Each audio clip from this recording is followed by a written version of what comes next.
Okay, good afternoon. Thanks for being here. It's been a long night and day. I want to start with a quick update on the Senate race.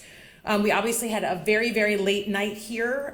There are still ballots being processed, but as things stand right now, we are very confident that when the votes are counted, we will be the senator-elect for the state of Michigan.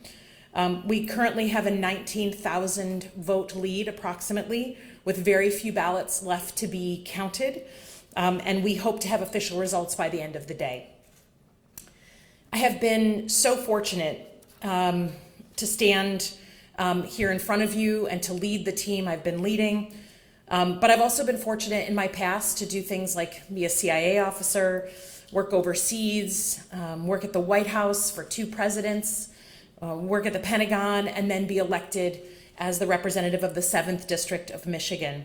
I'm so grateful that Michiganders have placed their trust in me and to follow in the enormous footsteps of Senator Debbie Stabenow to represent the state that I love.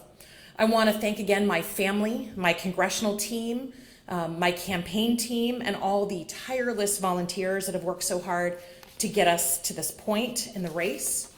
As I said last night, it takes a village to run a campaign like this, and I'm deeply grateful to the faith leaders, the elected officials, the unions, the advocacy groups who helped me and make this victory possible.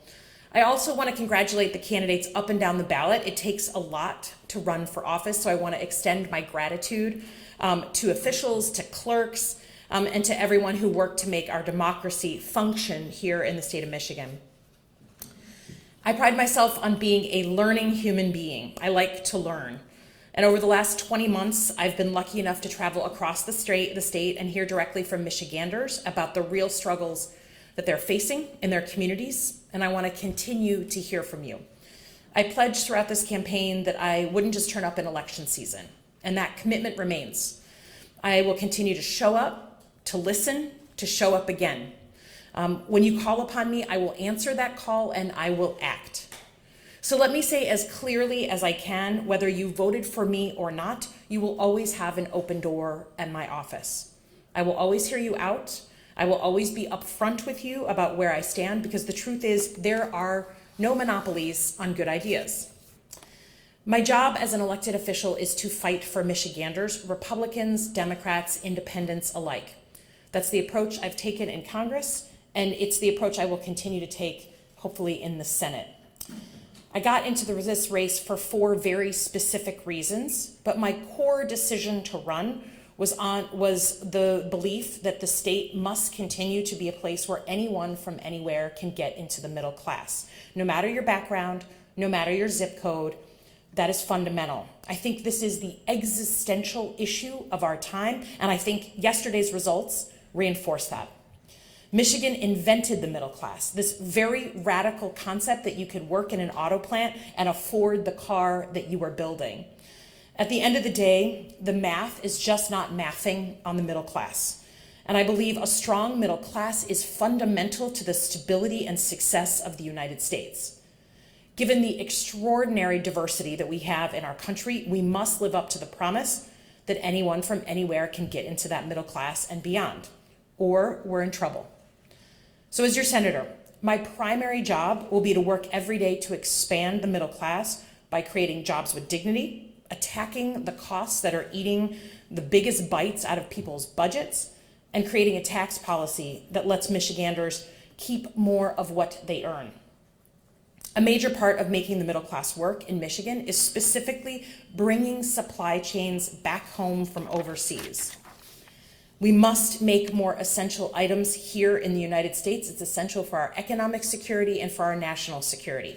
And while manufacturing is not the only thing we do in Michigan, it is our specialty. And it will be my job to make sure that no nation has a veto on our economic security. I also ran to protect our kids from the things that are truly harming them. Gun violence, which has so personally touched Michigan and so personally touched me, opioid and drug addiction, and what I call the diseases of despair, mental health issues. But just as fundamentally, I ran for the Senate to protect our rights and our democracy, including what I now believe to be one of the fundamental flashpoint issues of our time, a woman's right to choose where and how she starts a family.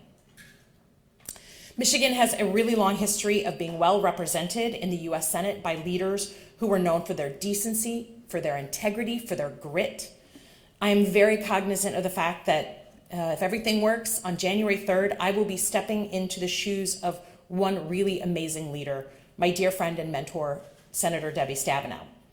Senator Stabenow is pure Michigan, and she has quite literally dedicated her life to public service and serving at the local, state, and federal level. I'm enormously grateful for her friendship, her service, her example. And as the first woman ever elected federally from the state of Michigan, I can't tell you the debt of gratitude I have. I stand on her shoulders. There are few leaders who have done more to pass the torch responsibly. And there's no question that for me, this marks a moment of generational change.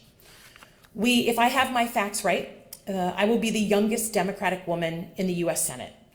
I will also be part of a new generation of elected leaders that cut their teeth in politics in the post-2016 era. And I want to follow that thread for a moment. I used to have no interest in running for office. I spent my life in national security, working for whoever was my commander-in-chief. But the tone and tenor of politics changed so significantly after 2016 that a generation of us across the country decided to run. And we bring with us a different approach. I believe to my core that leadership is about knowing what issues you must compromise on and knowing what issues you must never compromise on. This new generation isn't afraid to work across the aisle. It's our mandate, because we will always look for practical solutions, no matter which party they come from. Our first priority is to deliver for our constituents and the people we represent. And as someone who comes from a national security background, I will always be biased towards action, not just navel-gazing or admiring the problem. So let me be clear. When it comes to the fundamental issues of our democracy, our rights, our systems of checks and balances, I will not give an inch. To that end, I pledge to follow in the footsteps of Michigan's great legislators, Debbie Stabenow, Carl Levin, Phil Hart, leaders who fought relentlessly for their values, worked with integrity to find common ground, and who always put Michigan first. Last night, the presidential election certainly did not go the way I would have hoped. I'm grateful to Vice President Harris for her leadership in this race. Donald Trump and I were both elected by the people of Michigan. Tens of thousands of Michiganders voted for Donald Trump and Elissa Slotkin on the same ballot. And it is my responsibility to get things done for Michiganders, no matter who's in office, just as I did in President Trump's first term. I'm a problem solver, and I will work with anyone who is actually here to work. As your senator, that will always be my first priority. I wanted to end with a note about how we move forward as Michiganders and as Americans. We all know that it's been a tough election season and a number of years before that. I believe in my bones that America is at its best when we have two healthy parties that push and pull and debate on issues of policy and substance and make our laws better. That's what our founding fathers intended, and it's what makes our country great. But we all know that's not what we've had for the better part of a decade. We all know that we're better as a state and as a country than our politics currently represent. But I'm heartened by the fact that we've been through difficult periods in our country's history before. This is not the first time that politics has created tension in the United States of America. We've always gotten through those periods with two things: engaged citizens and principled leaders. Engaged citizens who step up, who do a little bit more than they're used to doing, who care a couple more ounces than they did 2 weeks ago because they're worried about their kids and their country, and principled leaders ready to receive the ball and do something about it. I want to thank my fellow Michiganders for being engaged citizens, for caring about what happens in your state and your country, and I will do everything in my power to be the principled leader that you deserve. Thank you very much, and I appreciate everyone coming out today. Thanks.